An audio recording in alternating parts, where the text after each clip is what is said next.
예, 반갑습니다. 소개받은 이정훈 교수인데요. 늦은 시간이지만 저하고 오늘 또 뜨겁게 한번 달려보시겠습니다. 오늘 제가 좀 자유에 대해서 좀 얘기를 하려고 그러는데, 제가 제일 충격받은 것 중에 뭐가 있냐면, 교회에서 정치 얘기 좀 하지 마. 그래서 그럼 어디서 해요? 제가 그랬거든요. 그러면 요새도 좀 충격적인 분들이 많은데, 오늘 제가 충격적인 얘기부터 시작을 하면, 모든 정치의 근본이 교회입니다. 그러니까 제가 회심하고 교회 일원이 돼서 전국의 청년들뿐만 아니라 세계 각지의 우리 크리스찬들한테 강연을 하면서 깜짝 놀랐던 게, 이 본질을 자꾸 잊어버리니까 위기에 처해요. 사실 법치나 자유민주주의의 출발도 우리 기독교의 역사에서 출발된 거예요. 그런 걸 아는 사람이 없습니다. 그리고 대한민국이라는 나라가 시작된 것도 사실 교회의 역사예요. 그래서 교회가 세운 나라 대한민국, 이게 제가 청년들한테 뜨거워질 때 맨날 하는 얘기인데, 그럼 우리 청년들 하는 얘기가, 교수님 그럴 리가요. 왜? 그럼 우리 교회가 무슨 나라를 세워요. 그래서 나라의 위기가 찾아오는 겁니다. 이걸 자꾸 잃어버리기 때문에. 그래서 PPT 먼저 띄워주시면 제가 쇼킹한 걸 먼저 보여드리려고 그러는데, 지금 미국 애리조나주에 가면은 노갈레스라는 도시가 있어요. 저기 이제 그 MIT 교수 중에 데런 애스모글루 교수라는 사람이 이 국가는 왜 실패하는가라는 책을 썼어요. 이게 세계적인 지금 베스트셀러가 되는데, 제가 사실은 저 문제를 굉장히 깊이 연구를 했습니다. 무슨 얘기냐면, 제가 교회를 무너뜨리려고 열심히 활동했던 사람인 줄은 아시죠? 네, 그래서 가끔 저를 잘 모르시는 분을 만나면 집에 인터넷이 안 되죠? 이렇게 이제 반문을 하는데, 제가 연구했던 게 뭐냐면, 교회를 무너뜨려야 되니까 이놈의 교회가 어떻게 생겼나 이거를 추적해야 되잖아요. 그리고 이 교회를 기반으로 말씀 중심의 신앙인들이 국가를 세우고 제도를 만들고 하면 굉장히 강력해지거든요. 그러니까 이걸 순서대로 쓰러뜨려야 돼요. 그러니까 교회가 무너져야 체제가 무너져요. 그러니까 지금 제가 연구했던 거랑 에스모글루 교수가 연구하는 거랑 많이 만나죠. 이게 무슨 얘기냐면, 미국의 노갈레스에 가면은 담장이 하나 쫙 쳐져 있어요. 지금 우리나라 언론사 중앙일보에서 보도한 사진인데, 저게 지금 담장이거든요. 노갈레스라는 동네가 특이해요. 반은 멕시코예요. 반은 미국 땅이에요. 근데 저게 나뉘어지기 전에는 원래 같은 동네였어요. 그러니까 여러분 한번 생각해 보세요. 자, 같은 동네니까 음식 먹는 스타일 똑같아. 좋아하는 음식 비슷해. 그러면 뭐가 다른 거예요, 도대체? 인종적으로 한쪽은 엄청 똑똑한 사람들만 살고 한쪽은 IQ 떨어지는 사람이 살까요? 절대 그렇지 않아요. 미국하고 멕시코 경계로 나눠지기 전까지는 한 동네 사람이었다니까요. 그러면 저게 장벽이 딱 쳐지고 이제는 반은 미국 땅이고 반은 이제 멕시코 땅이에요. 근데 저 한 도시였는데 나눠진 데가 얼마나 달라졌냐. 자, 뭘 비교했냐면, 청소년들이 대체로 고등학교까지 졸업을 하느냐. 그러니까 청소년이면 지금 학교를 다니고 있냐? 그렇지 않냐? 그러면 주로 총 차고 마약 배달하러 다니고 그런 애들이 주로 있냐? 주로 학교를 다니냐? 그리고 상하수도 시설이 있냐? 전염병 같은 게 돌 때 방역이라든가 그런 걸 관리할 수 있는 시스템이 있냐? 이런 걸 다 체크해 보는 거예요. 그리고 심지어는 집에 전화가 있냐? 근데 멕시코는 엉망진창이다.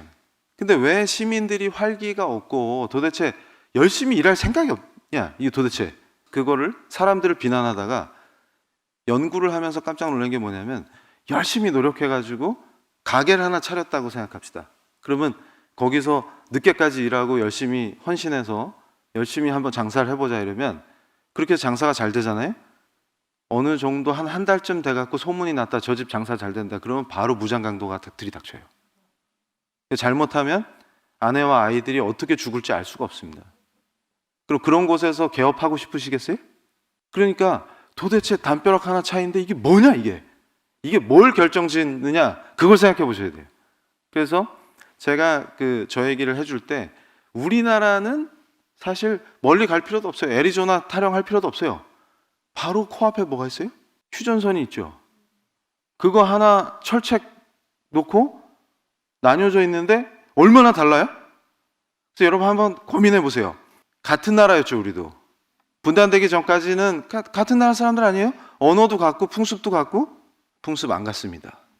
제가 저 머나먼 진주 땅에 장가를 갔더니 처음에 깜짝 놀랐어요. 가족들이 막 싸우고 있어서 명절날. 그래서 제가 말렸습니다. 왜 싸우냐고. 그랬더니 대화하고 있다 그래서 충격을 받았어요. 처음에. 어쨌든 그렇지만 우리는 같은 공감대가 있죠. 언어도 사투리를 쓰셔도 몇 개만 못 알아듣는. 그런데 의사소통 가능하죠? 그런데 여러분 생각해 보세요. 북한하고 우리가 뭐가 다릅니까? 가장 본질적인 차이가 어디 있어요? 저는 뭘 보냐면 지상에 진짜 교회가 있습니까? 없습니까? 그 사람들이 보여주려고 쇼로 세운 교회는 교회가 아니죠. 명확한 차이예요. 그러니까 제가 과거에 교회를 무너뜨리고 싶을 때 우리 선배님들은 지하에서 학습을 많이 하셨거든요. 근데 그분들이 지금은 지상으로 올라오셨어요. 근데 이 까딱 잘못하면 교회가 지하로 내려갈 것 같아. 그러니까 이 역사를 보시라는 거예요. 무슨 얘기냐면 인류의 역사에서 교회가 지상에 서서 찬양과 경배를 막 드리고 건강한 교회들이 서 있으면 어떤 사람들이 지하로 들어가요. 혁명을 꿈꾸는 어떤 사람들이 지하에서 활동합니다. 근데 반대로 그 사람들이 지상을 장악하면 교회가 지하로 들어가요. 이제 이해가 되세요? 중국이 만약에 공산화되지 않았다면 지금도 자유롭게 교회에서 예배드릴 수 있는 나라였겠죠. 공산당한테 공격받고 탄압받고 십자가 걸어놨다고 다이너마이트로 교회를 폭파시키고 그런 일 안 겪겠죠. 북한은 어떻습니까? 오히려 북한에서 뜨겁게 평양 대부흥이 일어나고 그 힘으로 거기 그 뜨겁게 교회를 세운 힘으로 대한민국이 세워진 거예요. 그런데 그 원래 뜨겁게 우리 복음이 일어났던 지역 지금은 어떻게 됐습니까?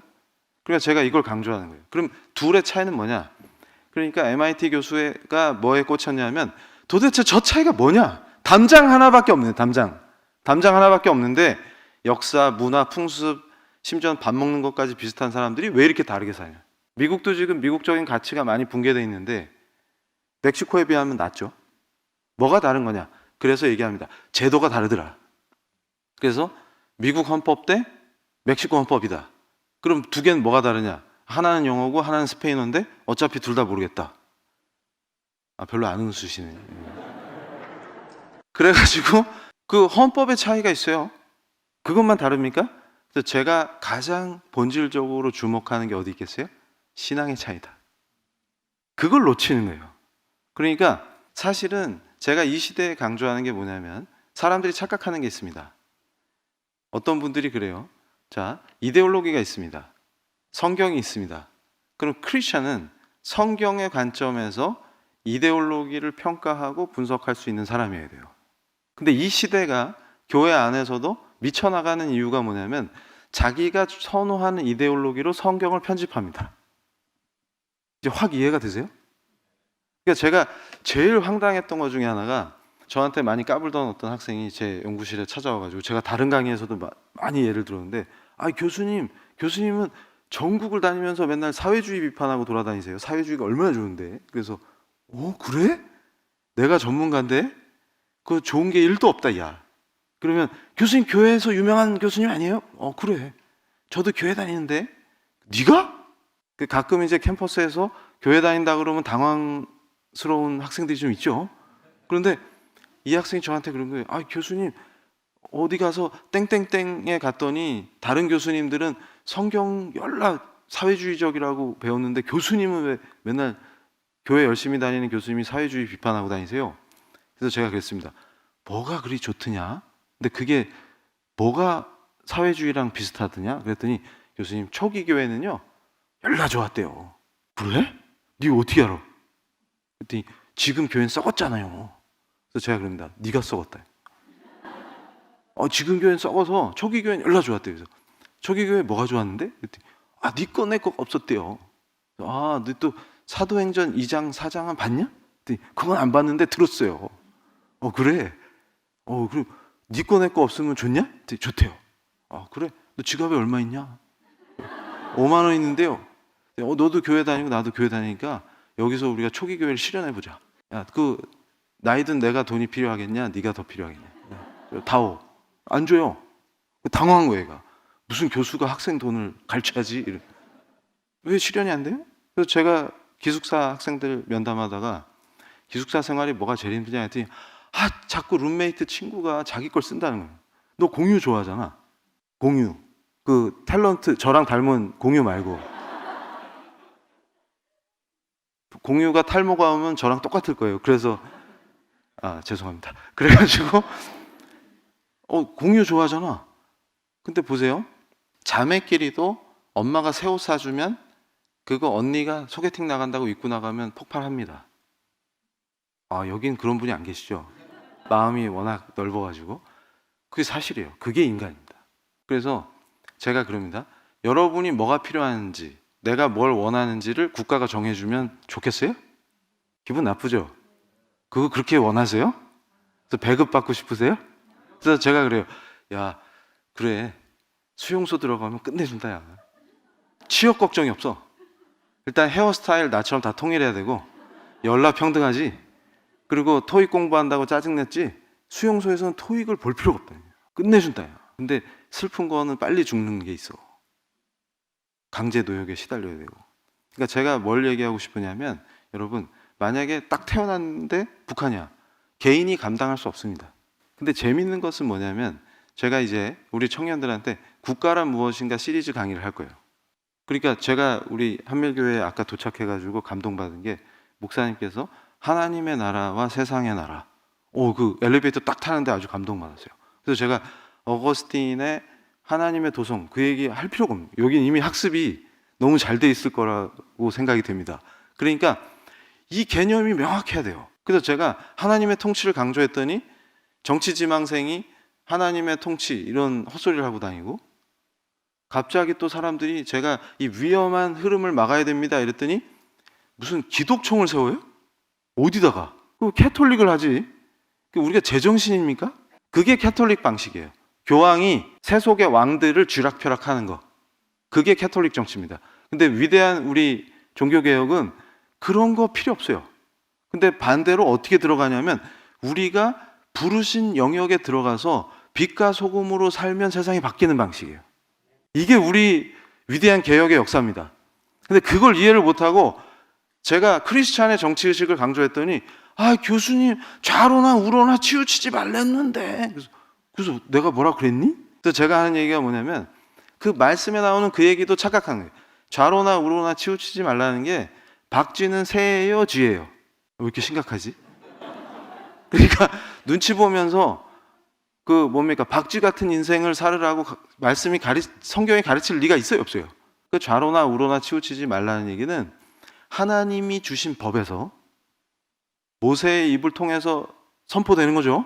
그 법에서 한 발짝도 좌로나 우로나 치우치지 말고 그 법을 찰떡같이 지켜라, 그 말이에요. 그러니까 제가 얘기하는 정치의식은 뭐냐면, 이 시대에 그 하나님의 법을 조롱하고 그걸 파괴하고 태아의 생명을 죽이는 것이 권리이다라고 하는 그 흐름과 맞서서 영적 전쟁을 벌여야 되는 겁니다. 그리고 하나님은 분명히 남자와 여자로만 창조하셨는데 그 외에 뭐가 더 있대. 그래서 제가 항상 얘기해요. 어디 있는데 도대체, 어디 있는데. 막 70 몇 가지가 있대.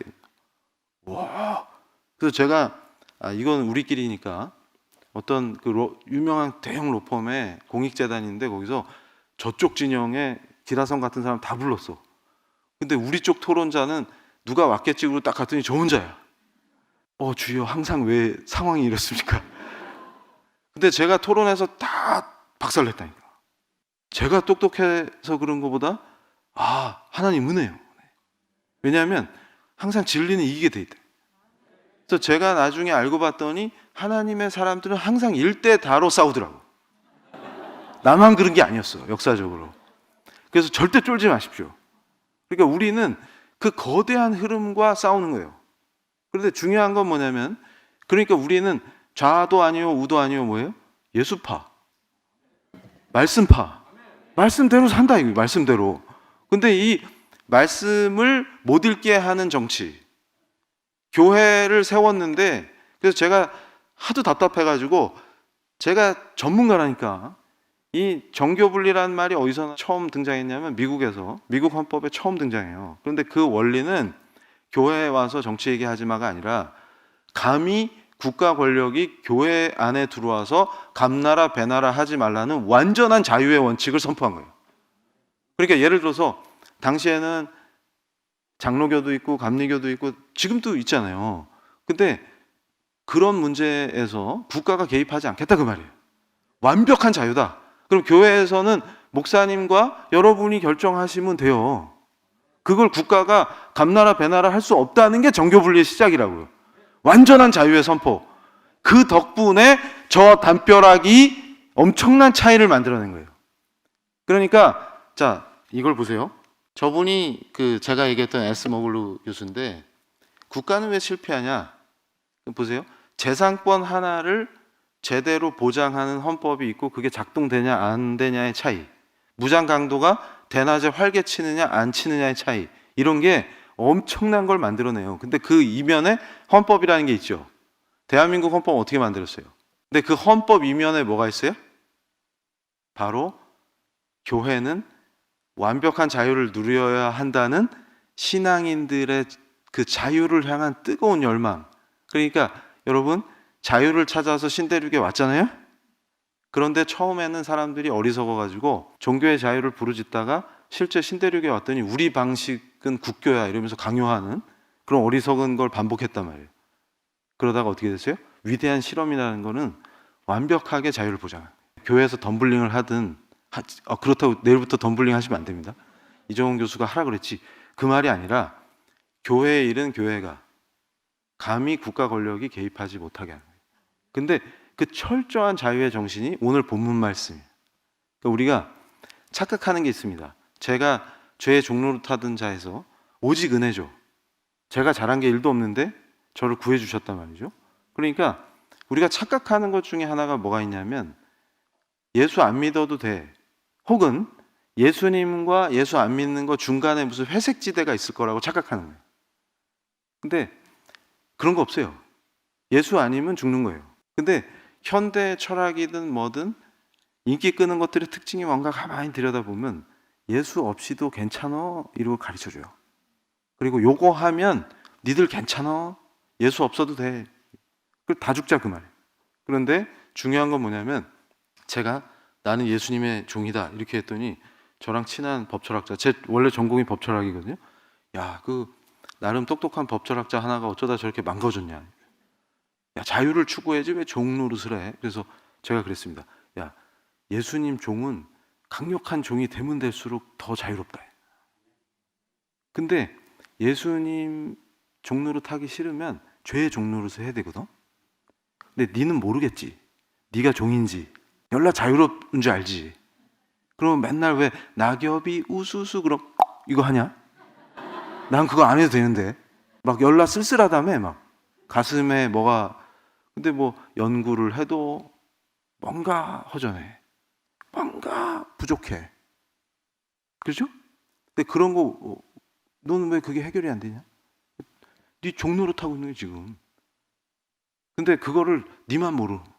그리고 그게 자유인 줄 알아. 근데 그거 전혀 자유롭지 않다. 사슬에 막 매여 있는, 사슬에 매인 애가 지가 사슬에 매인지도 몰라요. 그러면서 제가 저 제도의 문제를 보면서 뭘 생각했냐면, 어떤 신앙이냐가 어떤 제도이냐를 결정하는 가장 큰 힘이 돼요. 왜 그러냐면, 제가 보세요, 회심하고 제 세계관이 완전히 뒤바뀐 거예요. 나는 창조되었다, 아멘, 이렇게 된 거예요. 이게 믿어져? 믿어진다니까. 이거 어떻게 할 건데? 그러니까 그러고 나니까 생명윤리에 관한 관점, 법을 바라보는 관점, 제 아내가 제 옆에서 그런 거예요. 제가 한창 열심히 종자연, 종교자유정책연구원을 줄여서 종자연, 오늘도 제가 참 그걸 생각합니다. 뭐냐면 고속도로에 지저스 러브즈 유 간판이 있었단 말이죠. 그거 위헌이라고 주장해서 철거시킨 놈이 하나 있어요. 아주 젊을 때. 누굴까요? 저예요, 저. 작전 짜가지고 저 꼴 보기 싫다 저거. 근데 뭐 지저스 러브즈 유인데 고려은단에서 뭐 저한테 해코지한 게 있어요? 아니면 지저스가 저한테 뭐 잘못하신 거 있어요? 어릴 때 동네 교회에서 저한테 간식 준 거밖에 없어요. 저한테 뭐 잘못한 게 없어요. 근데 왜 그렇게 미워하는 거예요? 나중에 알게 된 거예요. 이게 정상적인 거였구나.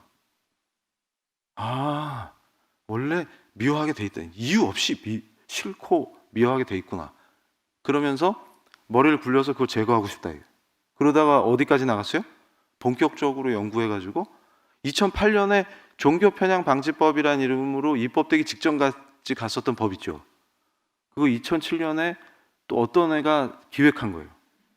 그거 전도 열심히 하면 처벌할 수 있는 법이. 지금 차별금지법 무섭다 그러는데 그거랑 될 게 아니에요. 이거는 직접 집사님, 장로님, 특히 공립학교 교사들을 형사처벌할 수 있는 거예요.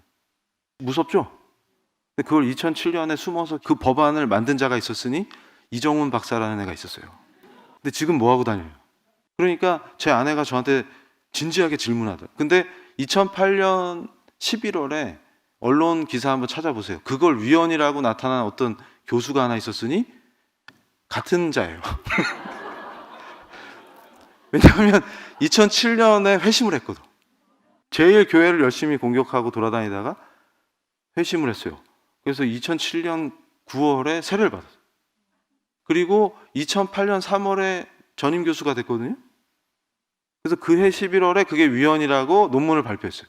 제가 그때 저기 서울의 동국대학교에서 큰 학술대회에서 그걸 터뜨리는데 기자들 막 와 있고 조계종 스님들이 화가 나가지고 뭐라고 하나 보자 이러고 막 와 있는데 제가 아내한테 오늘 기도를 빡세게 해라. 내가 안 오면 순교다. 이러면서 이제 가서 선포를 했어요. 이거 위헌이다. 그리고 돌아왔는데 제 아내가 저한테 그러는 거예요. 아니, 나는 당신이 좋은 학자인 줄 알았는데 1년 전에는 그 난리를 치더니 이제 또 위헌이라고 본인 입으로 발표를 하고 와? 뭐가 맞는 거요? 그래서 제가 유치한 어떤 분처럼 그때는 맞고 지금은 틀리다. 그런 스타일이 아닙니다. 그래서 제가 뭐라 그랬냐면 그때도 맞고 지금은 더 맞다 이렇게 얘기했어요. 왜냐하면 그게 세계관이 바뀌는 거예요. 세계관이 바뀌면 세상이 달라 보입니다. 그래서 제가 항상 얘기하는 거예요. 성경의 관점에서 모든 걸 봐야지 어떻게 서푼도 안 되는 거지 발사계 같은 이데올로기나 네가 잘 이해도 못하는 누구 철학자의 관점에서 심지어 어떤 자는 막스의 관점에서 성경을 읽어야 된대. 그럼 막스교지 그게. 그래서 제가 유행어를 하나 만들었잖아요. 닥쳐라. 얼마나 속이 터졌으면 그러고 다니지. 아니 성경의 관점에서 막스를 어떻게 봐야 될지 그게 크리스찬이지 어떻게 막스의 관점에서 성경을 읽습니까? 그럼 막스교잖아.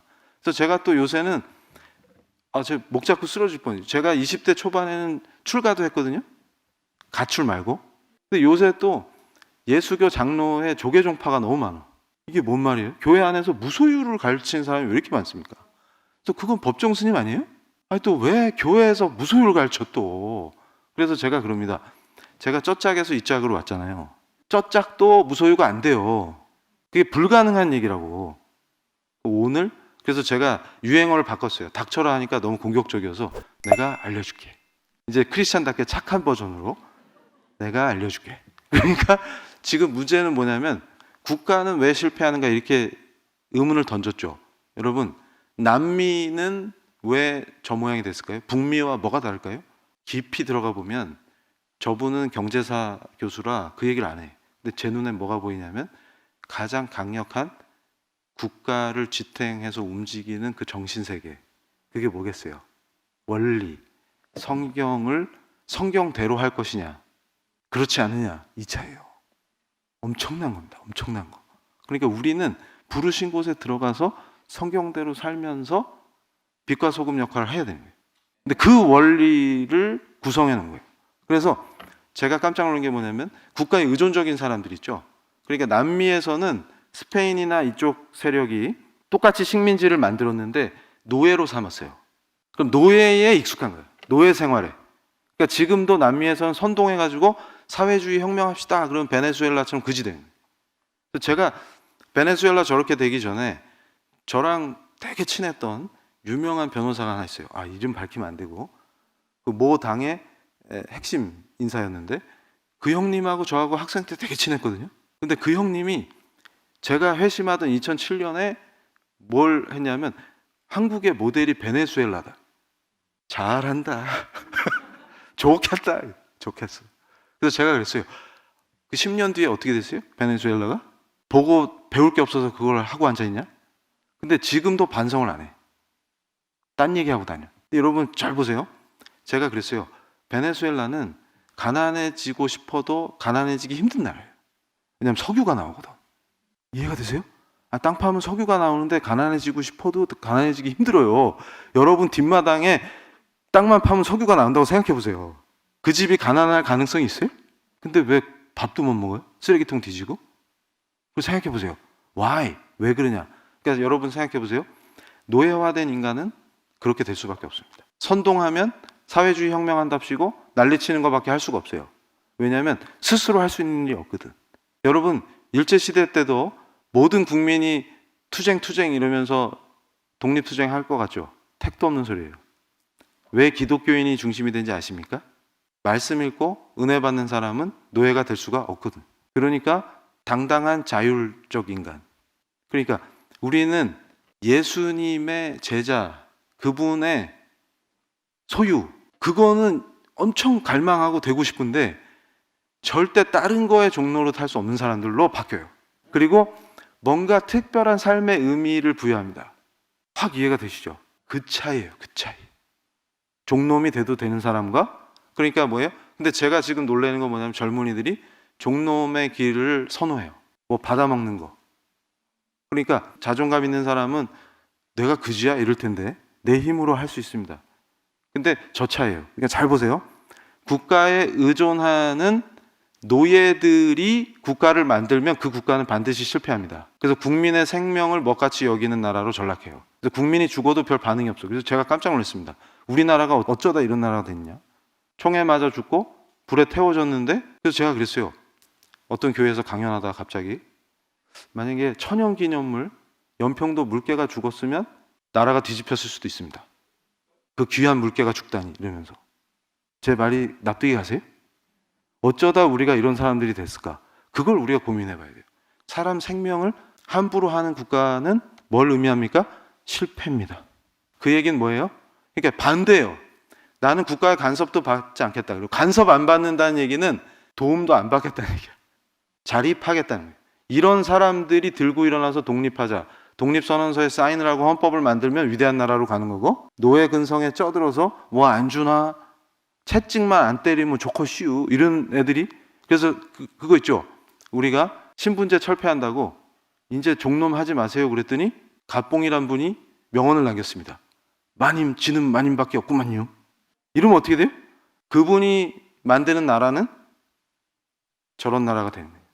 국민이 죽어도 신경도 안 쓰는 나라. 그러니까 신기하죠. 국가가 나한테 뭘 해줄 거냐 이런 거 따지는 사람들이 아니라 굉장히 독립적이고 강력하고 별로 신경 안 쓰는 그런 탁월한 사람들이 만드는 국가는 국민의 생명을 지키는 국가가 되고, 국민의 생명을 제일 중시하는 국가가 되고, 반대로 노예짓 하는 거에 익숙한 사람들이 만드는 국가는 국민이 죽든 말든 물게만도 못한 나라가 되는 거예요.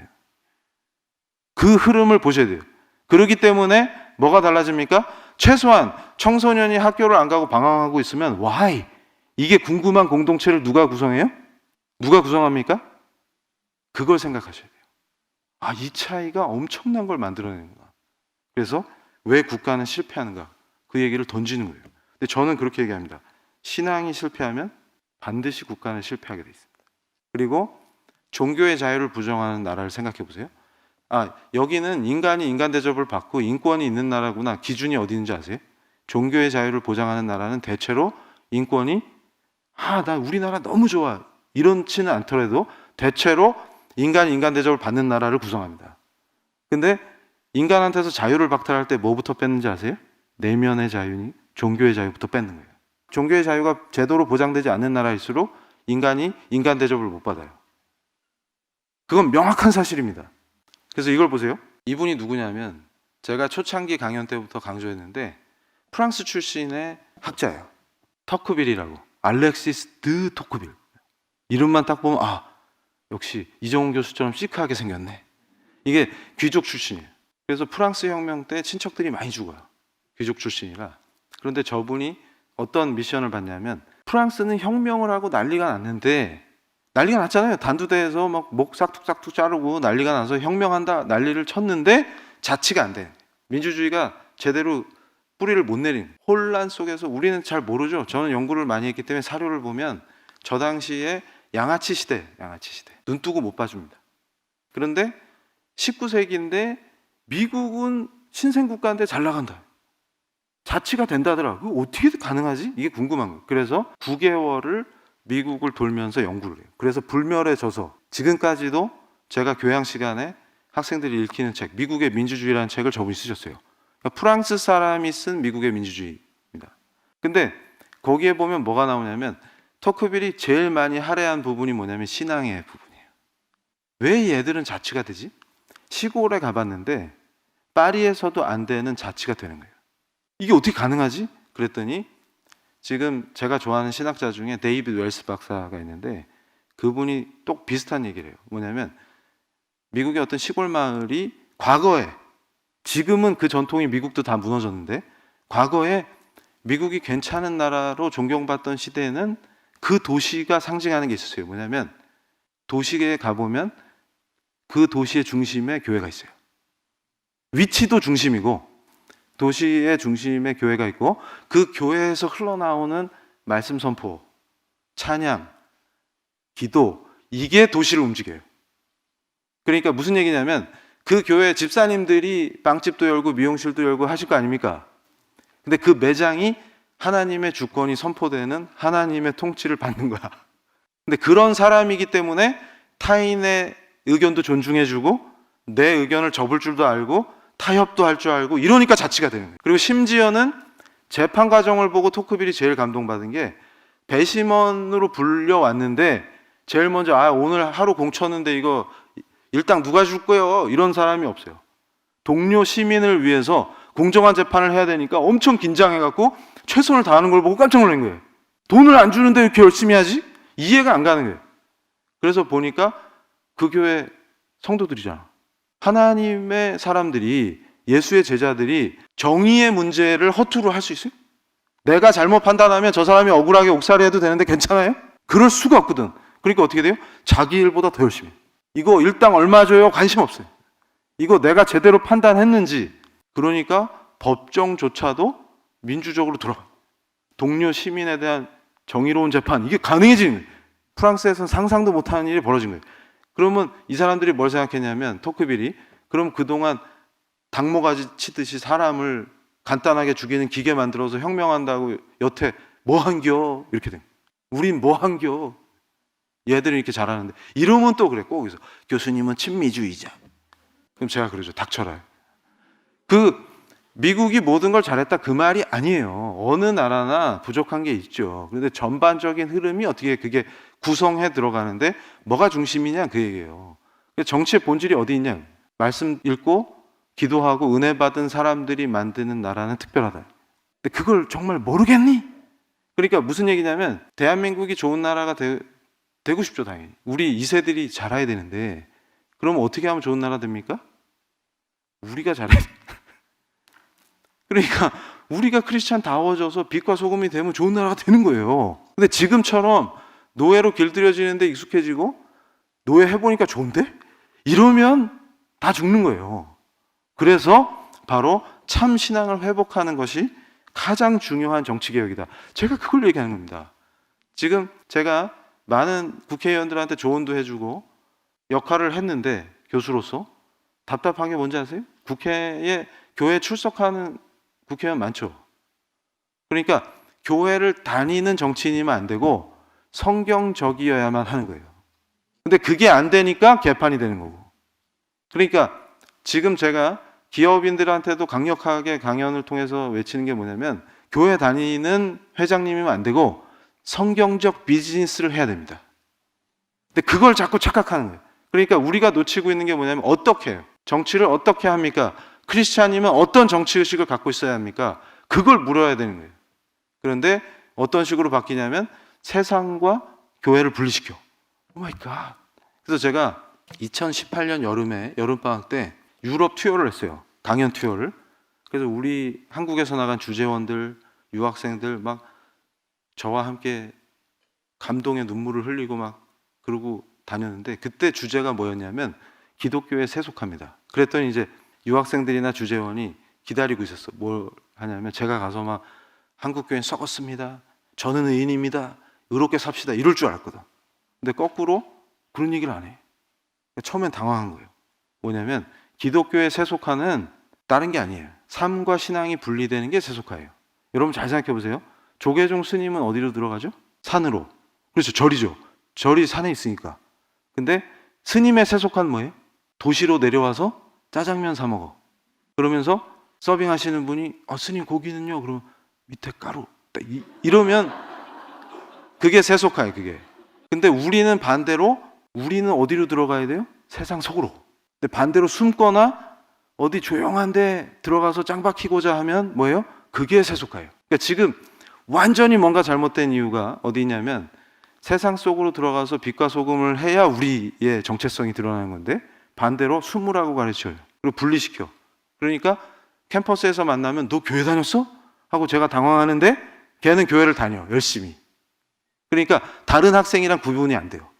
교회 안 다니는 학생, 심지어는 막시스트, 심지어는 불교 이런 분들하고 구분이 안 돼. 그리고 무소유 타령이나 하고. 그래서 어디서 배웠니? 교회에서 배웠대. 이게 어떻게 된 거냐? 주여 이렇게 돼. 그러니까 자기가 정체가 뭔지를 몰라. 교회 와서 무소유 타령하고 앉아 있고. 그러고서 뭘 얘기해요? 교회가 썩었다. 세속화됐다. 네가 세속화된 거야. 그래서 교회가 아무 힘을 나타낼 수가 없어. 그래서 길거리에 짠맛을 잊고 버려진 소금같이 밟히는 아무 의미가 없는 거예요. 존재 이유가 없는 거예요. 그러니까 힐링하러 와. 평일에는 똑같이 살고 그 구조가 정착되면서 그걸 칭찬해요. 그래서 제가 그럽니다. 어떤 친구가 막 제 밑에서 잠깐 일했던 친구인데 교수님 응답이 안 와요. 그래서 뭘 기다리는데? 그때 뭔가를 해야 되는데 응답이 안 와요. 응답? 어떻게 오는데? 캠퍼스를 갔더니 나무에 갑자기 불이 붙지. 어제 기도하고 잤더니.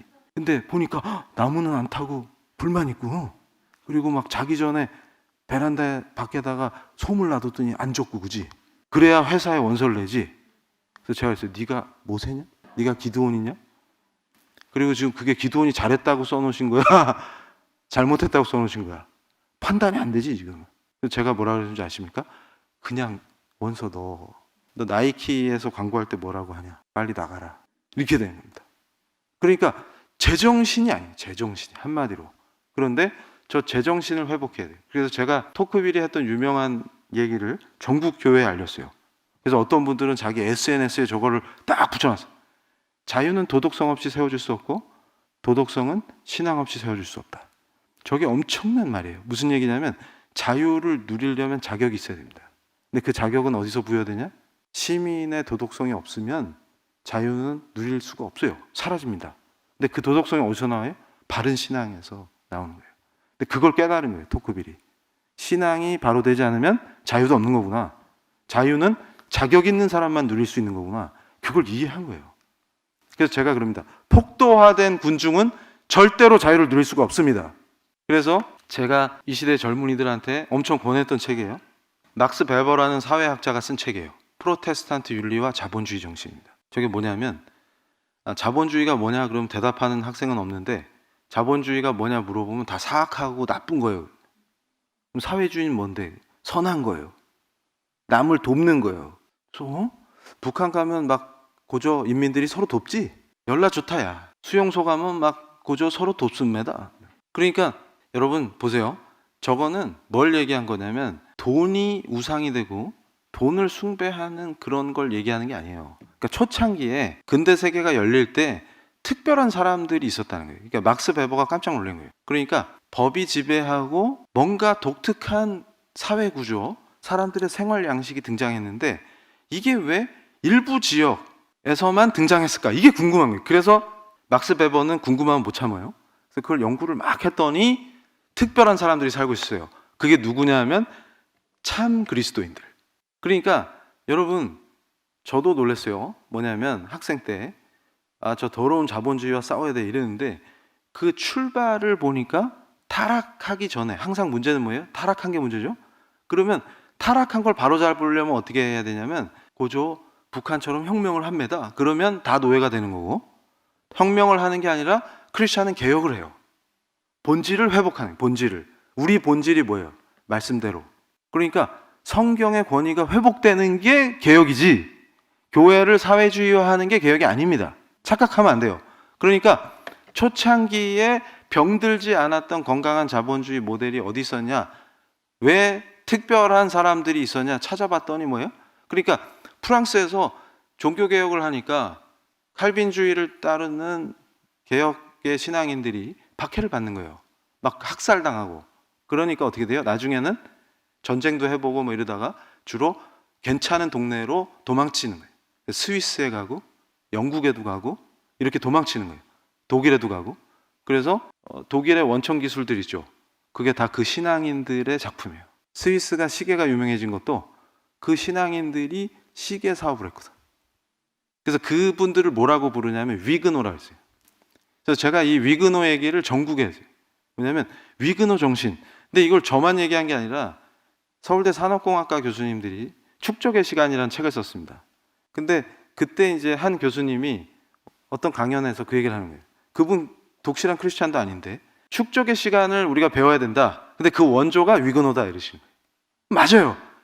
정확한 표현입니다. 무슨 말이냐면 축적의 시간이 지금 우리가 빠르게 발전해 왔죠. 근데 한계에 부딪힌 이유가 뭐냐면 축적의 시간이 필요하다는 거예요. 그러니까 우리가 원천 기술을 갖는 거예요.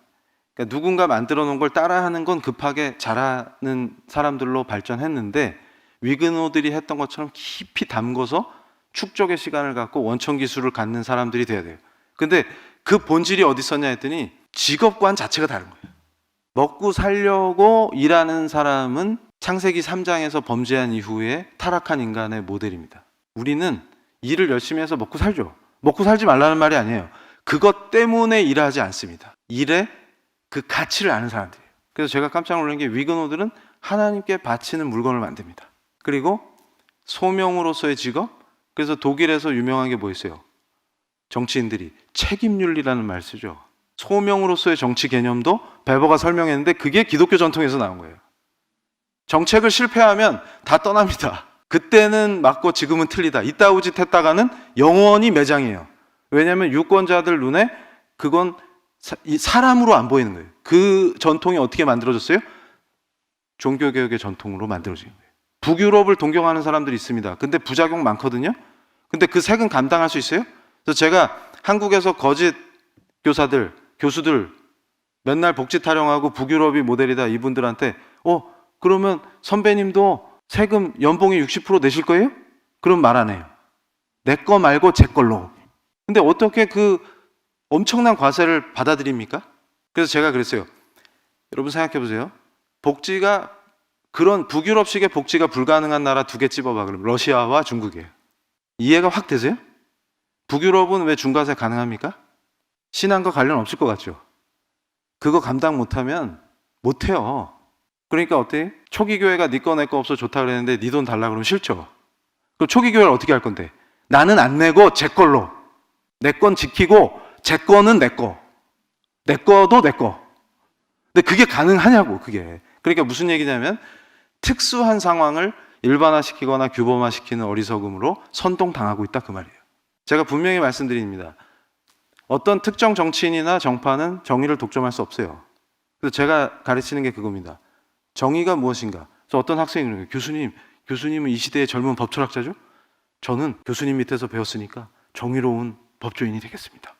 그리고 로스쿨에 딱 가는 학생이. 그래서 정의로운 변호사가 되려면 어떻게 돼야 되는데? 그건 잘 모르겠는데. 교회 다니잖아. 하나님은 정의에 대해서 뭐라고 얘기하시냐? 말씀부터 봐야지. 몰라. 갖고 와라. 내가 알려줄게. 그런데 우리 학생들은 어떻게 생각하냐면 정의로운 변호사 그러면 딱 그림이 있어. 일단 건물이 허름해야 돼. 그리고 2층에 꼭 당구장이 있어야 됩니다.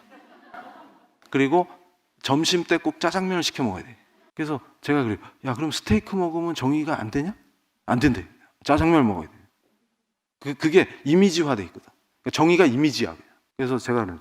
드라마 찍고 앉아있네. 그러면 정의의 본질이 춘장이네, 춘장. 정의의 본질은 춘장에 있네. 그러면 저기 김앤장 이런 대형 로펌 가면 정의가 추구가 안 되네? 거기 악의 소굴이니까? 데블스 애드보킷이네? 그렇죠, 교수님. 아셨네요? 그래. 근데 중요한 건 거기서 너를 안 불러주잖아. 그러니까 우리가 어떤 착각에 빠져 있냐면 그런 식의 이미지로 모든 걸 구성하고 거기에 빠져서 허우적대는.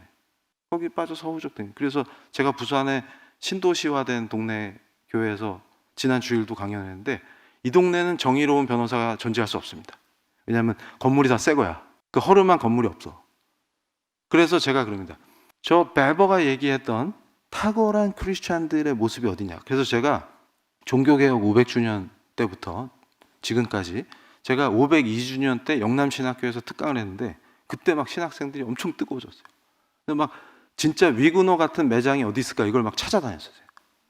근데 어떤 작은 소도시에서 빵집 보고서 제가 너무 감동을 해갖고 매장에 찬양이 막 울려 퍼지는데 그거 폼 잡으려고 틀어놓은 게 아니에요. 그냥 찬양 듣기 싫으면 가라 그거예요. 근데 가는 사람 한 명도 없어요. 심지어는 그 매장에서 싸워. 모녀가 막 딸이 엄마 난 무슨 빵 먹고 싶어 그랬더니 엄마가 야단을 치면서 여기는 빵이 있을 때 집는 데야. 네가 먹고 싶은 걸 찾지 마. 있을 때 빨리 집어. 왜냐면 빵이 딱 나오면 금방 팔리니까 오후에 두 번째 나올 때 못 사면 없는 거예요 그날은. 근데 그분이 연락 기도를 하시는데 7번 망했다. 7번. 근데 고향 교회에서 또 망해갖고 돌아오니까 목사님하고 어릴 때부터 본 친구예요. 목사님이. 그러니까 사랑으로 품어주고 그 집사님이 하시는 그 도시에 있는 뭐 대학의 그 카페에 구석을 내준 거예요. 근데 거기도 좁은데 빵 그거 구우라고 내주니까 이분이 미안해갖고 집사님 저 못 가 거기서 못 하겠어요. 그러니까 너 여기서 빵 안 구우면 나를 볼 생각을 하지 마. 그래가지고 시작했는데 그게 엄청난 중소기업이 됐어요. 지금은 엄청난 게 됐어요. 그 교회 청년들이 또 거기서 꿈을 이루고 막 일하고 그거 보고 제가 엄청 감동을 했어요. 이게 뭐냐 이게. 그랬는데 보니까 스타일이 위그노야. 그러니까 하나님의 매장은 항상 질서 상태입니다. 그러니까 제가 무질서하고 개판 돌아간다 그러면 벌써 뭐예요? 이거 큰일 났다. 그러니까 하나님의 통치가 임하는 곳은 항상 질서정해요. 그리고 아름다워요. 사랑의 공동체가 되고. 그러면서 알바생이 저한테 자랑해요. 교수님 저 여기서 알바하면서 빵을 많이 먹었더니 변비가 났어요. 좋겠다 야. 그런 분위기가 만들어지는 거예요. 그래서 제가 이게 어떻게 가능하냐 했더니 그 어떤 한계 앞에서 다른 사람들은 무너지지만 크리스찬은 기도를 해요. 그리고 좋은 재료로, 그러니까 내 애들한테 못 주는 재료는 못 넣는다 이런 어떤 의식이 있는데 좋은 재료를 넣었더니 맛이 없어. 화학물질 이런 거 안 넣으니까. 그러니까 어떻게 해요? 아토피 있는 애기도 마음껏 먹는 걸 만들어야 되니까 그 기술 개발을 하면서 피와 땀을 흘리고 기도를 합니다. 그러면서 그분이 저한테 했던 가장 감동적인 멘트가 뭐였냐면 자기 빵을 사가는 그 도시의 누군가가 예수님의 사랑을 느꼈으면 좋겠다는 거예요. 그 순간 그걸 자기 식구들과 나눌 때 그 사랑을 느꼈으면 좋겠다는 거예요. 근데 그렇게 만드는 빵이 안 팔릴 리가 없죠. 그러니까 어떻게 돼요?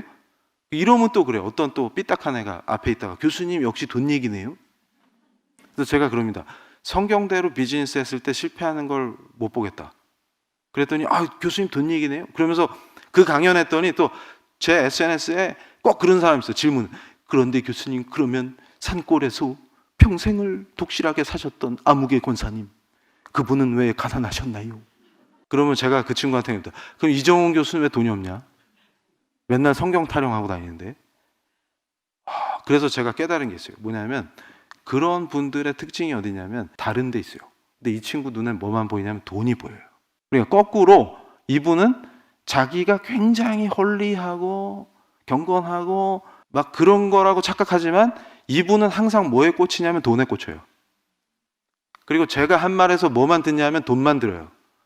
근데 진짜 예수님의 사람, 그의 소유가 되고 싶은 사람 안에는 뭐가 들리냐면 예수님의 사랑을 나누고 싶다. 그게 들려. 근데 이 사람 귀에는 돈 얘기만 들려. 근데 왜 그 권사님은 가난할까요? 이정훈 교수는 왜 돈이 없을까요? 그래서 제가 그럽니다. 정신 차려. 그 말이 아니에요. 그 말이. 그래서 그것을 이론으로 정리한 사람이 막스 베버입니다. 근데 본인은 별로 신앙이 없어. 그러니까 제가 얘기하는 게 뭐냐면 그 본질적인 신앙의 성경적 핵심. 그래서 제가 이 청교도의 이 사상적 흐름, 그리고 신학적 흐름, 그리고 그들이 만든 어떤 역사들 이런 걸 추적하다가 리차드 백스터가 데살로니가 후서 말씀을 가지고 일하지 않으면 먹지도 마라 저걸 걸고 철저하게 훈련시키는데 무계획적인 노동, 즉흥적인 이런 거. 그래서 제가 일본에서 어떤 학생이 그러는 거예요. 교수님, 일본에 후리타가 있어요. 뭔지 아세요?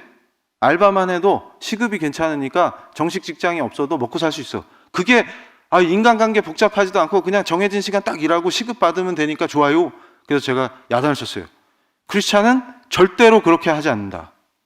체계적이고 계획적 노동을 해야 돼요. 그리고 직업을 통해서 그 직업으로 이웃을 섬겨요. 그리고 하나님께 충성합니다. 그러니까 그 맛있고 몸에 좋은 빵을 통해서 이웃을 섬길 수가 있어요. 그리고 그렇게 얻어진 그 수익을 통해서 수많은 곳에 선교 헌금을 보낼 수가 있습니다. 이런 것들이 크리스찬이 빛과 소금이 되는 거예요. 그러니까 조선시대의 그 한심함을 생각해 보세요. 이윤 자체를 멸시했지만 결국 탐관오리들이 하는 짓은 지 재테크밖에 못해요. 그러니까 주어진 파일을 뜯어 먹는 거에 능숙해지는 저급한 인간으로 추락하면서도 자기들이 성인과 군자가 되겠다고 수양을 합니다. 그러니까 어떻게 돼요?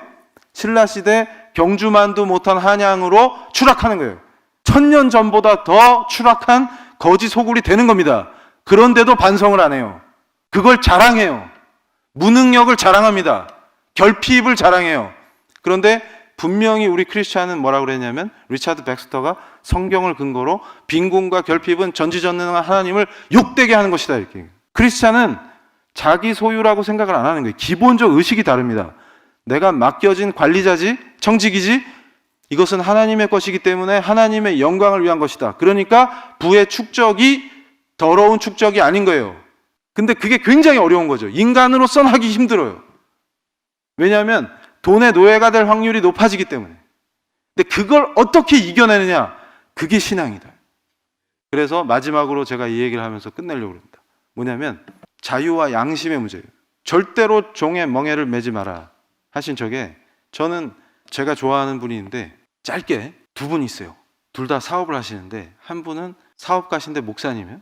그 아버님이 부산의 어려운 동네에서 한센병 분들을 돕던 분인데, 미국 선교사가 보고 감동해갖고 미국에 이민을 갔어요. 하영록 목사님이라고 계세요. 미국의 유명한 건축가인데 페이버라는 책도 쓰시고 심장을 양보한 분이잖아요. 근데 제가 이 시대를 통탄하는 게 뭐냐면, 그가 부를 축적했다는 이유로 타도해야 될 악덕 자본가라고 꽃갈모자 쓰고 돌에 맞는 그런 세상이 와서는 안 됩니다. 심장 이식 수술을 받아야 되는데 기도하다가 옆에 다른 분한테 먼저 양보한 분이에요. 근데 아직 살아있어요. 이게 하나님 은혜입니다. 근데 제가 그분 되게 좋아해요. 그리고 또 한 분은 밀라노의 사업가인데 잘 나가시다가 이태리 남부 섬에서 노숙자로 전락했었어요. 사업이 실패해가지고 아기들을 데리고. 근데 지금 엄청나게 번창하셔서 지금 또 목사님이 되셨는데, 그 목사님이 저한테 간증하신 게 너무 감동이에요.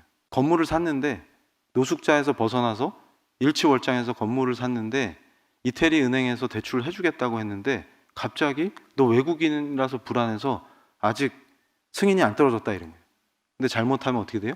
그동안 모은 돈이 거기 들어가 있고 나머지 빚으로 막아야 되는데 그게 날아갈 위기에 처한 거예요. 근데 밤중에 이분이 찬양을 한 거예요.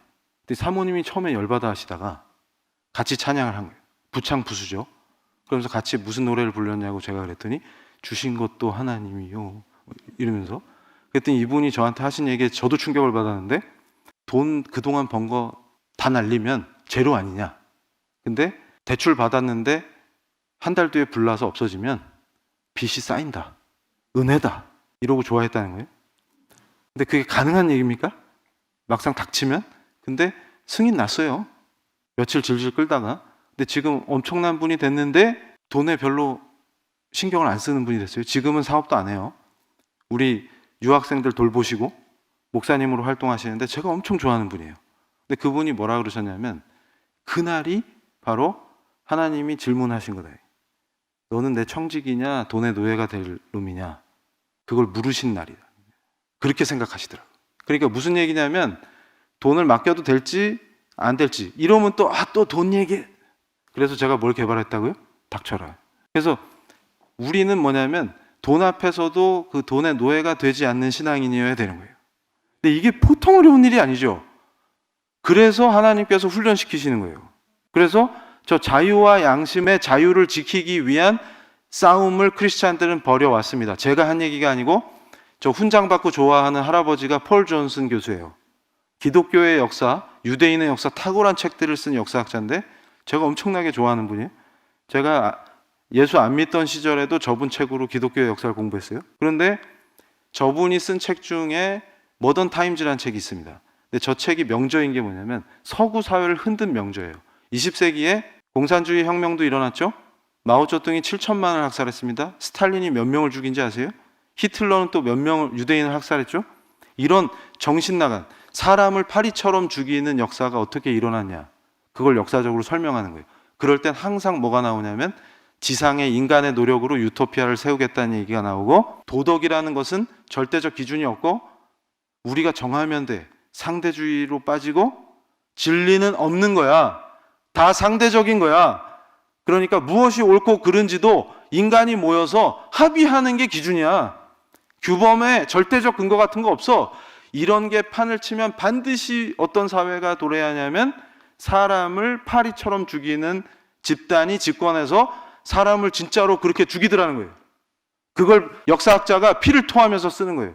그래서 우리 인간은 그 양심과 자유를 지키기 위한 세력과 인간을 잡아다가 노예로 만들고 짐승보다 못한 취급을 하고 집단 학살을 하는 그 세력들이 항상 뭐라고 꼬드겨요? 지상의 우리 노력으로 유토피아를 세울 수 있다. 근데 저는 여기서 결단코 선언합니다. 인간은 절대로 자기 노력으로 유토피아를 세울 수 없어요. 그럼 우리가 세워야 되는 나라는 어떤 나라입니까? 바로 직접 교회가 나서서 정치인들 쥐락펴락하고 무슨 기독청을 세우고 정당을 세우고 그런 말도 안 되는 짓거리 하면서 몰려다니고 하는 것이 아니라 내가 부르신 영역에 들어가서 내가 선생님이면 내 강단에서 나의 자리에서 나에게 정치를 하라고 소명을 주시면 바로 국회에 들어가서 다 썩어 빠졌더라도 의원직을 내놓는 한이 있어도 하나님이 말씀하시는 성경의 원칙을 지키는 사람으로 살아내는 것입니다. 그것이 바로 참 국가를 만드는 힘이에요. 이 세속 국가는 하나님의 나라가 될 수 없습니다. 우리는 영원하신 하나님의 나라를 바라보면서 우리를 부르신 그곳에 들어가서 영원하시고 절대 주권의 그 하나님이 우리를 통하여 통치하는 것을 우리의 삶으로 보여주는 것입니다. 감사합니다.